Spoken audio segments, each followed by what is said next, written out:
नमस्कार, सत श्री अकाल, राम राम सा, खमागणी, वणक्कम, प्रणाम। आप सभी का ऑल्टरनेट मीडिया में फिर से स्वागत है। हमारे साथ जुड़े हुए हैं विक्रम सिंह सर, पूर्व डीजीपी उत्तर प्रदेश और chancellor of Noida international university. Sir के चेहरे के जो क्या सुखद भाव हैं, जो फीलिंग ऑफ सैटिस्फैक्शन या प्लेजर, मतलब वो ना एकदम रिलीफ, साइन ऑफ रिलीफ, वो बिल्कुल नजर आ रहा है। बहुत मेहनत की है सबने उजागर करने में कि वेस्ट बंगाल में क्या चलता रहा है। अगर ममता का बस चलता, जिस तरीके से मीडिया को उन्होंने क्रश करके रखा हुआ था, तो कोई न्यूज़ बाहर नहीं आती, except for the alternate media, the social media, and the Twitter and Instagram others.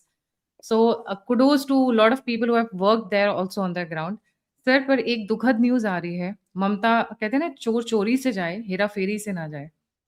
कुछ डिस्टर्बेंसेस बड़ी मात्रा में सुनने को आ रहे हैं, कुछ पर स्केल बड़ा है। Sir, a very warm welcome on the show. Thank you very much Gayatri ji and many many congratulations, good wishes and greetings. आप अगर हमारे पीछे देखें, ये इत्तेफाकन नहीं है, दशकों से हमारे पीछे और हमारे हृदय में बंगाल बसता है। स्वामी विवेकानंद जी महाराज, स्वामी रामकृष्ण परमहंस, बेलूर मठ, मां काली और किसको, नेताजी सुभाष चंद्र बोस।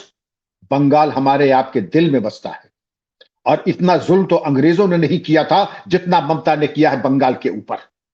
मुस्लिम तुष्टीकरण को पराकाष्ठा पे पहुंचा करके, एक और होता है माला आदमी जाप करता है, जय सिया राम, जय जय सिया राम, और दूसरा करता है कि सब चलो हरे राम हरे राम, और ये कहती थी ओल्ला कसम।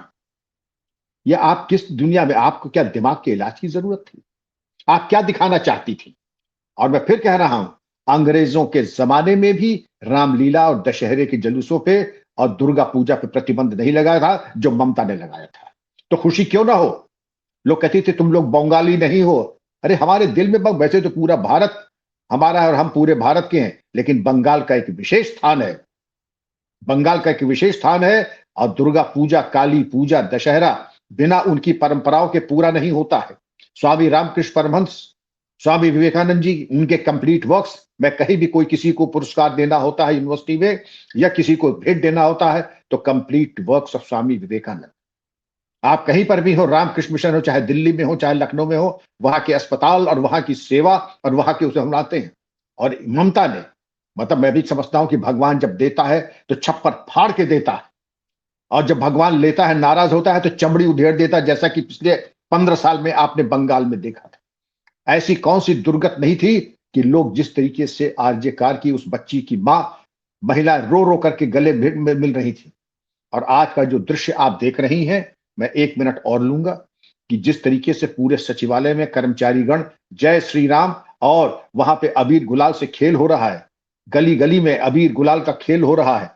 आसनसोल में जो मंदिर बना इसीलिए था कि काली पूजा होगी, उसमें ताले डाल दिए गए। मतलब ये मानो, ये बांग्लादेश की, पाकिस्तान अफगानिस्तान की बात नहीं कर रहा हूं, ये मैं अपने पश्चिम बंगाल की बात कर रहा हूं। ये भी अंधेर देखना था हमें कि आसनसोल में हिंदुओं का मंदिर बंद कर दिया जाए, और किसी के मुंह पे अब वो मंदिर जाके खुला उसकी पूजा। क्यों? क्योंकि वहां के मुसलमानों ने ये कहा था अगर मंदिर में पूजन होगा तो बगल की मस्जिद में इबादत खंडित होगी। और हम लोग तो पुलिस में रहे सारी जिंदगी, हम लोगों ने यही किया है कि मस्जिद में इबादत भी होगी और मंदिर की पूजा भी होगी। एक दूसरे के पूरक है और एक दूसरे के कॉस्ट पे पूजन नहीं होता है कि मस्जिद में तो पूजन होता रहे, इबादत होती रहे और मंदिर में ताला पड़ जाए। ये शर्मनाक है। आजाद भारत में ऐसा काला दिन पश्चिम बंगाल की महान जनता को देखना पड़ा। लेकिन पश्चिम बंगाल की महान जनता जानी जाती है अपने धैर्य के लिए, लेकिन अपने तपश्चर्य के लिए भी। और यही कहा जाता है कि तपस्वी को आप उस कगार पे न पहुंचा दे कि वो श्राप दे दे। और ये जो श्राप आरजेकार की माता जी और आरजेकार की पीड़िता के परिवार ने जो दिया, जो वहां की महिलाओं ने दिया, मातृशक्ति ने दिया, आपने देखा होगा उस श्राप के चलते हुए इनकी जो पूरा महल था लाक्षागृह बिल्कुल भस्म होकर के राख हो गया। अब हम बात आते हैं आपकी जो घटनाएं हो रही हैं। प्रधानमंत्री जी ने अपने संबोधन में पहले कह दिया था कि हम प्रतिशोध की राजनीति नहीं करेंगे, और ये स्वस्थ भी है। उन्होंने अपने काडर से भी कहा कि हम कोई प्रतिशोध की बात नहीं करेंगे। लेकिन जिसको कहते हैं चोर चोरी से जा सकता है, हेरा फेरी से नहीं जा सकता है। कुत्ते के दुम, टेढ़ी की टेढ़ी। जो आदतें 15 साल की लगी हैं, और उसके पहले भी 49 साल पहले वही काडर जो सीपीआई के थे, गुंडे मवाली, जो मोहल्ले गांव गांव के थे, वसूली करना, आपने ये भी देखा होगा कि एक टीएमसी का गुंडा अभी भी पता नहीं कैसे वो 20-20 रुपया ट्रक से वसूल रहा था। जब मालूम पड़ा कि भाई सत्ता बदल गई, अभी अगर खैरियत चाहते चुपचाप उल्टे रास्ते भाग जाओ, वरना तुम्हारी धुलाई होगी। जितना कमाया है और जितना कमाया है 15 साल में वो सब खींच लेगी जितना। खैर, हम आते हैं कि ये वायलेंस को लेकर के, वहां पर आपने सबसे पहले ज्ञानेश कुमार जी ने ये कहा है सारे डीजीज को, पुलिस फोर्स को, डीएम्स को, पैरामिलिट्री फोर्सेस के डीजीज को कि पेट्रोलिंग बढ़ा दीजिए और तमाम तरीके से पुलिस के इंतजाम इतने चाक चौबंद कर दीजिए जिसमें पेट्रोलिंग, पिकेटिंग और गाड़ाबंदी ऐसी कर दीजिए कि पत्ता भी न हिलने पाए और परिंदा पर न मारने पाए। और उन तमाम व्यवस्थाओं के बावजूद अभी तुम बात करेंगे आपके जो हिंसा आपकी हुई है, पहले हम उसकी चर्चा कर लें कि एक न्यूली इलेक्टेड बीजेपी के मिले चंदन शर्मा की अगर हम बात कर लें तो इनके इलेक्शन के बाद तुरंत ये खबर है कि इनके भाई की निर्मम हत्या कर दी गई। निर्मम हत्या वही होती है ना, प्रतिशोध की ज्वाला अभी भड़क रही। अब मेरा ये आह्वान होगा, गायत्री जी, बिना दंड के राज्याधिकार नहीं चलता था, क्योंकि टीएमसी के काडर्स के ऊपर कानून की चाबुक कभी लगी नहीं थी। 15 साल बाद अब ये मौका आया है और मैं चाहूंगा पश्चिम बंगाल की पुलिस भी हर्ष मना रही है, वो भी जय श्री राम के नारे लगा रहे, क्योंकि उनको भी आपने गला दबा करके उनको भी मूक सहमत दे दी थी। खुश वो थे जो चले गए कहां, राज्यसभा चले गए। खुश कौन थे, जिन्होंने शारदा स्कैम के कागज रख लिए थे। खुश कौन है, जो डकैती डाल रहे थे, शांतनु विश्वास, ऐसे लोग जो खुश थे, जो डकैती डाल रहे थे। लेकिन 99% बंगाल की पुलिस सात्विक है, कानून को मानने वाली है। मैं यही कहूंगा, प्रतिशोध की भावना से नहीं, लेकिन जिसने आपको सेवा का अवसर दिया है तो आप आगे आ जाइए। आप लोग हमारे इंस्ट्रक्टर रहे, ये आप देख रहे हैं जो नमूने, इन नमूने जिसके यहां से मिले अब उनका क्रियाकर्म हो जाना चाहिए। क्रियाकर्म कानून की परिधि, मुझे गलत ना समझिएगा, मैं कोई ऐसा संकेत नहीं दे रहा जो कि कानून की परिधि के बाहर हो, लेकिन ऐसी सजा दीजिए। काफी दिन इन्होंने गणासा चला लिया, काफी दिन ये तलवार रख लीजिए, और इनको अगर आप देखें इसके पीछे कौन लोग हैं और जो इनके पीछे हैं उनके ऊपर उनको तबाह करने का वक्त अब आ गया है। और टीएमसी के दफ्तर से अगर आपके सामने जो क्लिप दिखाई पड़ रही है कि इसमें जो रिपोर्ट्स आ रही है कि बीजेपी कार्यकर्ताओं की हत्या की गई और शुभेंदु अधिकारी बंगाल के रिजल्ट के ऊपर उनकी ये टिप्पणी है। लेकिन जो अत्याचार उन्होंने किया, ये हथियार के एक नजारा आप देख लें, ये वो है मेशक्स आपके कि अगर ये किसी के पैर पे भी लग जाए तो पूरा लिम्ब एक बार में अलग हो जाएगा। ये बना ही इसीलिए जाते हैं कि जैसे लुक से भी आदमी भयाक्रांत हो जाए। और हमारे बंगाली भाई बहन तो बेचारे वैसे भी शांति प्रिय लोग हैं, पूजा पाठ वाले लोग हैं, धार्मिक प्रवृत्ति के लोग हैं। अब ये पटकौआ बम देख लीजिए, जिस तरीके के बम ये बरामद हुए थे, मुझे अच्छी तरीके से याद है, इसके बारे में हम लोग चर्चा कर चुके थे। गली गली ये कुटीर उद्योग, कॉटेज इंडस्ट्री बन गई थी गायत्री जी, और इस कॉटेज इंडस्ट्री के पीछे टीएमसी के गुंडे मवाली थे। अब मैं चाहूंगा कि रिवर्स इंजीनियरिंग हो जाए। आपने ये बम बरामद किए, अब इस बम के बारे में किसका नाम आ रहा है और कहां से माल खरीदा गया और किसके लिए बना रहा था। Yesterday, today and tomorrow. Yesterday तो हम बाद में करेंगे, पहले टुडे की बात कर ले। बम बरामद हुए, यस्टरडे किसने कहा था और टुमारो किसको आप दे रहे थे। पूरी जो सप्लाई चेन है उसको आप अनकवर करें। और ये सही है कि ये Juginda Aminabad road TMC terror factory के बारे में ये प्रकाश डाला गया है, लेकिन इसका अनावरण तभी होगा। अब खुल करके मैं 3 एक्ट आपको बता रहा हूं, नेशनल सिक्योरिटी एक्ट, यूएपीए। और क्योंकि अगर आप ये देखें कि हमने इसका संदेश खाली में इस तरीके से टीएमसी के गुंडों ने हमारी पुलिस फोर्सेस के ऊपर एम्बुश लगा करके मारा। आप हिम्मत तो देखें, दुस्साहस तो देखें। उसमें हमारी एक महिला अधिकारी भी घायल है, सीआरपीएफ के अधिकारी घायल है, हमारे पुलिसकर्मी, हमारे बेटे बेटी घायल हैं। मैं बेटी बेटी इसलिए कह रहा हूं क्योंकि हमारे संतान की तरह है ये। और पुलिस का जिसने खून बहाया, ये मैं आज आपको बता दूं गायत्री जी, अब वो चैन से रोटी नहीं खा पाएगा। मेरा आह्वान होगा कि पश्चिम बंगाल पुलिस से कि इनको रगेद के, दौड़ा करके, घेर करके इनके ऊपर कार्रवाई करें। मैं जानता हूं आप लोग एनकाउंटर करना भूल गए हैं। मैं जानता हूं कि शायद आप अभी भी आपको समय लगे कि पुलिस मुठभेड़ क्या होती है। रूल बुक निकाल लीजिए, जो पुरानी आईपीसी थी, मैं याद दिला दूं, धारा 96 से लेके धारा 106 इंडियन पीनल कोड, आत्मरक्षा में अपनी किसी दूसरे की, और बीएनएस भारतीय न्याय संहिता के अंतर्गत 34 से 44 इन सेक्शंस को दोबारा एक बार पढ़ लीजिए।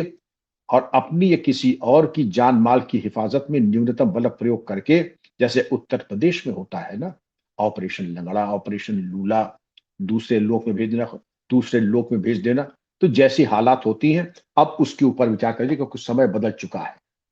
क्योंकि वो जो खराब समय था 50 साल से लेके आज तक कम्युनिस्ट पार्टी का रूल और ममता का रूल, उसने आपको बिल्कुल एक तरीके से आपके हथियारों में ग्रीस लगा करके उनको बिल्कुल बेकार कर दिया था। मुझे नहीं याद है कि पश्चिम बंगाल में, हमें याद है कि एसटीएफ गई थी, जब मैं आईजी एसटीएफ था, तो कोलकाता में खादिम शूज की किडनैपिंग को लेकर के एनकाउंटर हुआ था जिसमें लोग मारे गए थे, और यो यूपी एसटीएफ ने किया था। पश्चिम बंगाल पुलिस ने तब भी हमारा सहयोग किया था। ये शायद मैं बात बता रहा हूं आपको 1998 की, लेकिन उसके पहले दशकों तक कोई मुठभेड़ नहीं हुई और उसके बाद दशकों तक आज तक कोई मुठभेड़ नहीं। तो क्या आप उम्मीद करते हैं कि यूपी एसटीएफ जाएगी? ना। पश्चिम बंगाल की पुलिस से हम लोगों ने सीखा है, उनकी गौरवमयी परंपराएं हैं, उनका अनुशासन, उनका परेड अनुकरणीय है। मैं ये चाहूंगा कि अपने पुराने गौरव को पहचाने, अपने इतिहास से प्रोत्साहन ले।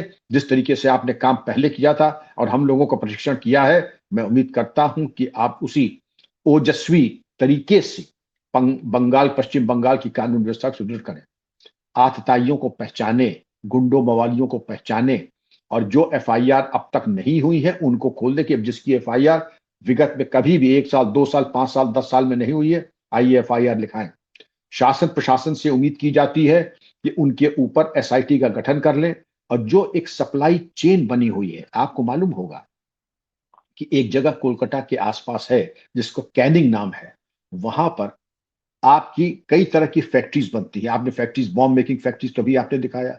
एक फैक्ट्री वहां पे थी जिसका फैब्रिकेशन होता था ऑटोमेटिक वेपन्स का। ऑटोमेटिक वेपन्स का फैब्रिकेशन कितना खतरनाक हो सकता है, आप समझ सकती हैं कि एक तो होता है कि हमने पुरुलिया आर्म्स ड्रॉपिंग में मान लीजिए 500 AK-47 गिरा दिए, लेकिन अगर AK-47 बनाने की फैक्ट्री ही हम खोल लें तो हम तो 500 AK-47 रोज बना सकते हैं। तो इस भयावह चीज में किसने साथ दिया? और मैं जानना चाहूंगा कि क्या लोकल इंटेलिजेंस, आईबी, क्या बिल्कुल मूक दर्शक बनी हुई थी? क्या स्थानीय पुलिस की जो थी 3-4 चरण की जो इंटेलिजेंस होती थी, जो जो इंटेलिजेंस के जो टीएमसी काडर की तरह बिहेव कर रहे थे इंटेलिजेंस वाले, क्योंकि आप ये देखिए कि पूरे पुलिस में एक तरीके से इन्होंने टीएमसी करण, जैसे कम्युनिस्टों ने किया था, कम्युनिस्टीकरण कर दिया था राजकीय कर्मचारियों अधिकारियों का। वो उन्हीं के सुर में बोलने लगे थे। तो अब गायत्री जी, ये जरूरी है कि जो टीएमसी करण हुआ था, जिन लोगों ने मूक दर्शक बने थे उनको भी बर्खास्त हो, जेल जाएं। और मैं तरीका बता देता हूं, अनुच्छेद 311 संविधान के अंतर्गत ये सब बर्खास्त हो सकते हैं, बर्खास्तगी होनी चाहिए। आज पश्चिम बंगाल कुर्बानी मांग रहा है, बलि मांग रहा है मां काली के चरणों में। यह बड़ा पुण्य का कार्य होगा जब अगर आप इनकी बलि कर दें। मैं ये नहीं कहता हूं कि इनका वध कर दें, लेकिन कानूनी तौर पे इनको बर्खास्त करें, इनकी चल अचल संपत्ति कुर्क कर लें और इनको भेजे जेल। और जेल में कहां भेजना मैं बता दूं, कहां भेजना होगा? पश्चिम बंगाल में नहीं, एटा, मैनपुरी, जहां पर उत्तर प्रदेश में ऐसे नाना प्रकार की जेल हैं, जहां आते ही आदमी को 15 दिन में साक्षात कृष्ण भगवान के दर्शन होने लगते हैं। ये सारी जो आपका लालन पालन, फीडिंग बॉटल लेके लोग घूमते थे, वो आप जाएंगे भूल। और जब बराबर आपको बैगन का भरता रोटी मिलेगा दोनों टाइम, ये सारी आपकी नवाबी छट जाएगी। अब हम देखिए, आपने बताया कि ये दोबारा एक बम का किस्सा, कि एक महानगर में टीएमसी वर्कर के यहां से बाल्टियों में बम मिले। अब एक बाल्टी में अगर मान लीजिए 1.5 दर्जन बम आ गए, 2 बाल्टी में कितने होंगे? 30 बम हो कम जाएंगे। 36, और कम अगर से कम 36, 30 40। 40 बम, हाँ, 30-40 बम अगर आ जाते हैं, आप कितनी भयावह स्थिति होगी अगर इस तरीके का घटनाक्रम हो जाए, कितने विस्फोट, कितना भय और आतंक। मैंने पहले कहा कि हमारी पश्चिम बंगाल की जो जनता है, सुशिक्षित, बहुत सुशिक्षित है, बहुत ही सुसंस्कृत है और बहुत ही शांति प्रिय है। इतने बम काफी थे। और ये बम लाया कौन?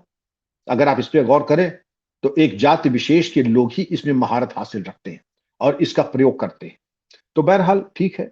और मैं चाहूंगा कि कुछ इसके बारे में अगर हमारी कुछ सेवाओं की जरूरत है, क्योंकि जब एसटीएफ गई थी तब उस जमाने में, गायत्री जी पुराने लोग याद कर लें, तो हम लोगों ने तो कुछ उनको बताया था। हमने पहले सीखा पश्चिम बंगाल पुलिस से, फिर उनको गुरु दक्षिणा के रूप में बताया कि हमारे तौर तरीके क्या है। तब भी उन्होंने कहा था पुलिस कमिश्नर कोलकाता ने कि आपके तौर तरीके अभी हम लोग इस्तेमाल नहीं कर सकते, लेकिन कभी वक्त आएगा तो हम लोग जरूर करेंगे। अब वो वक्त आ गया है कि यूपी पुलिस के तौर तरीके आप इस्तेमाल करें, और ये एक बड़ा पुनीत कर्तव्य है जिसको हम लोग यूपी में कहते हैं ना, दुष्ट दलन, ऑपरेशन दुष्ट दलन। अब ऑपरेशन दुष्ट दलन उत्तर प्रदेश ही में नहीं, पश्चिम बंगाल में भी चलना चाहिए। और टीएमसी के गुंडे, जो उनका एक माफिया है ह्यूमन ट्रैफिकिंग का, आपने ये भी देखा होगा कि बैरियर के ऊपर भीड़ लगी हुई है अब बांग्लादेश में इन घुसपैठियों के जाने की। ये तो केंद्र सरकार ने किया नहीं, ये तो मोदी जी और शाह जी ने किया नहीं, ये तो स्वप्रेरणा से वापस भाग रहे हैं। घर का बुद्धू घर को आए, घर का बुद्धू घर को नहीं जाएगा तो जाएगा कहां? क्योंकि यहां पर उनको जो दामाद का दर्जा दिया गया था, ये हमारी अमानत है, ये हमारी अमानत है। अब तुम्हारी अमानत तो तुम्हारी गोद से कूद के भाग रहा है, तो अमानत को जाने दीजिए। और मेरा भी आह्वान होगा, जो जा रहा है, good riddance to bad rubbish. ये घर का कूड़ा अगर कूड़ेदान में जा रहा है तो उसको रोकिएगा। ये किसी भी तरीके से अगर जा रहे हैं, उनको जाने दीजिए। हाँ, आने वालों के लिए सांप और बिच्छू की व्यवस्था तो हम करेंगे ही, और ऑटोमेटिक रोबोटिक स्नाइपर्स का भी इंतजाम करेंगे, क्योंकि ममता ने पूरी कोशिश कर ली कि बॉर्डर फेंसिंग न होने दें, उन्होंने नहीं होने दी, बल्कि सुरंगें और बनवा दी अपने काडर से कि आना जाना अंडरग्राउंड टनल से आसान हो जाए। और आप ये देख सकती हैं कि इसके बारे में और क्या क्या कार्रवाई और रणनीति हो सकती है।